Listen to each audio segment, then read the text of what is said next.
Assalamualaikum warahmatullahi wabarakatuh. Halo anak-anak hebat, apa kabar semuanya? Semoga kalian dalam keadaan sehat dan bersemangat dalam menjalankan hari ini. Hari ini kita akan mengenal perkembangbiakan secara vegetatif. Pada pertemuan sebelumnya, kita telah mengenali perkembangbiakan generatif pada tumbuhan, yaitu perkembangbiakan yang terjadi saat serbuk sari jatuh ke kepala putih dan terjadi penyerbukan serta pembuahan. Selanjutnya, bagaimana perkembangbiakan secara vegetatif? Simak video selanjutnya ya. Perkembangbiakan vegetatif adalah perkembangbiakan yang tidak melalui proses perkawinan atau disebut dengan aseksual. Perkembangbiakan vegetatif terbagi menjadi dua, yaitu vegetatif alami dan vegetatif buatan. Yuk kita kenali perkembangbiakan vegetatif alami dan vegetatif buatan.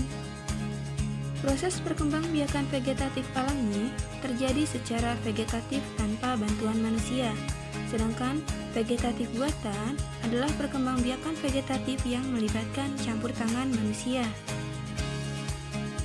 Perkembangbiakan tumbuhan dengan cara akar tinggal, yaitu batang yang tumbuh menjalar dalam tanah atau biasa disebut dengan akar tinggal atau akar rimpang atau akar tongkat. Contohnya adalah lengkuas, jahe, kunyit, dan temulawak. Selanjutnya adalah perkembangbiakan tumbuhan dengan cara spora. Spora adalah inti sel yang berubah fungsi menjadi alat perkembangbiakan. Contoh tumbuhan yang berkembang biak dengan cara ini adalah tanaman paku. Pada tanaman paku, spora dibentuk pada daun. Spora terletak pada kotak spora atau sporanium yang berkumpul di dalam sorus yang merupakan kumpulan kotak spora. Sorus terletak di tepi bawah daun yang berupa seperti bintik-bintik kecoklatan. Saat sporanium pecah, maka spora akan keluar dan jatuh pada tempat yang cocok. Barulah akhirnya tumbuh tanaman paku yang baru. Yang ketiga, perkembangbiakan tumbuhan dengan cara umbi lapis. Umbi lapis adalah daun yang berlapis-lapis dan tebal, sehingga membentuk seperti batangnya. Pada bagian dasar tumbuh akar serabut. Di antara lapis-lapisan umbi lapis, terdapat bakal tunas. Jika umbi lapis ditanam, bakal tunas akan tumbuh menjadi tunas dan tumbuh menjadi tanaman baru. Adapun perkembangbiakan tumbuhan dengan cara umbi batang adalah batang yang tumbuh di dalam tanah dan digunakan untuk menyimpan cadangan makanan dan membentuk umbi. Jika umbi ditanam, tunas bisa tumbuh dan membentuk tumbuhan baru. Contoh tumbuhan yang berkembang biak dengan cara ini adalah kentang dan ubi jalar. Kemudian perkembangbiakan tumbuhan dengan cara umbi akar. Akar pada tanaman yang berkembang biak dengan umbi akar beralih fungsi menyimpan cadangan makanan. Perkembangan jenis tanaman ini melalui tunas yang tumbuh dari bekas batangnya, sehingga untuk mendapatkan individu baru dari tanaman ini hanya perlu menanam bagian tubuh tumbuhan berupa batang. Contohnya adalah wortel, bengkuang, singkong, dan bunga dahlia. Selanjutnya adalah perkembangbiakan tumbuhan dengan cara geragi. Geragi adalah banyak yang tumbuh dengan menjalar di permukaan tanah. Tumbuhan baru akan tumbuh pada buku-bukunya dan tidak tergantung pada induknya.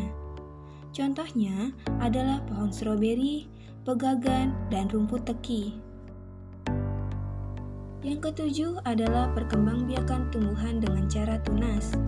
Tunas adalah bagian tumbuhan yang baru muncul dari kecambah atau kuncup yang berada di atas permukaan tanah.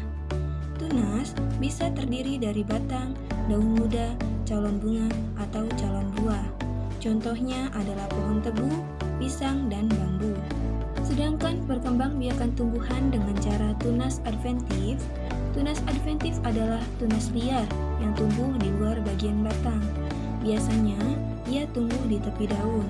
Contohnya adalah tumbuhan cocor bebek. Selain itu, tunas adventif juga bisa muncul pada akar, seperti pada tanaman sukun dan kesemuk. Yang kesembilan, perkembangbiakan tumbuhan dengan cara membelah diri. Membelah diri adalah perkembangbiakan tumbuhan dengan cara membagi tubuhnya menjadi dua bagian yang sama secara langsung. Ada beberapa sel anaknya yang langsung memisahkan diri dari induknya, dan ada yang tetap menempel pada tubuh induknya hingga membentuk kelompok. Contohnya adalah volvox. Setelah mengetahui perkembangbiakan vegetatif alami, kita juga akan mengenal perkembangbiakan vegetatif buatan. Ada 5 cara perkembangbiakan pada tumbuhan vegetatif buatan, yaitu dengan cara mencangkok, setek, menempel, mengenten, dan merunduk. Perkembangbiakan tumbuhan dengan cara mencangkok, yaitu dengan menumbuhkan akar tumbuh dari batang tanaman yang dicangkok. Melalui akar tumbuh dari batang tanaman itu, kita bisa mendapatkan tanaman baru. Sifat dari tumbuhan yang dihasilkan akan sama dengan induk. Contoh tumbuhan yang bisa dicangkok adalah tumbuhan berbuah yang memiliki kambium seperti jambu air, mangga, alpukat, sawo, rambutan, dan lain-lain. Selanjutnya, perkembangbiakan tumbuhan buatan dengan cara setek. Setek adalah cara perkembangbiakan tumbuhan yang berasal dari akar tumbuh dari batang yang ditanam. Contoh tumbuhan yang bisa disetek adalah singkong, mawar, rosemary, lavender, dan lain-lain. Yang ketiga, perkembangbiakan tumbuhan buatan dengan cara menempel. Menempel atau dikenal juga dengan sebutan okulasi adalah cara menghasilkan tanaman baru dengan menempelkan tunas muda pada ranting atau batang tanaman induk. Tujuan dari okulasi adalah menggabungkan dua sifat tanaman yang berbeda dari dua jenis tanaman. Contohnya adalah jeruk nipis, kakao, belimbing, alpukat, dan lain-lain. Yang keempat, perkembangbiakan tumbuhan buatan dengan cara mengenten. Mengenten dikenal juga dengan nama sambung pucuk atau kopulasi. Cara mengenten adalah menyambung batang dengan keluarga yang sama. Jadi, kita dapat melakukannya dari dua jenis tanaman yang berbeda, tetapi masih dalam satu keluarga. Contohnya adalah terung dengan tomat, durian dengan lei, mangga dengan durian, dan lain-lain. Yang terakhir adalah perkembangbiakan tumbuhan buatan dengan cara merunduk. Cara merunduk dilakukan dengan menumbuhkan akar dari batang yang ditanam atau dirundukkan ke dalam tanah. Bagian cabang atau ranting yang tertimbun tanah akan tumbuh akar. Setelah akar cukup kuat, maka batang yang menghubungkan dengan tanaman induk dapat dipotong. Contohnya adalah kangkung, sirih, stroberi, apel, dan lain-lain.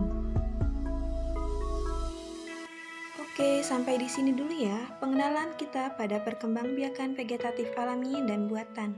Sampai jumpa lagi. Wassalamualaikum warahmatullahi wabarakatuh.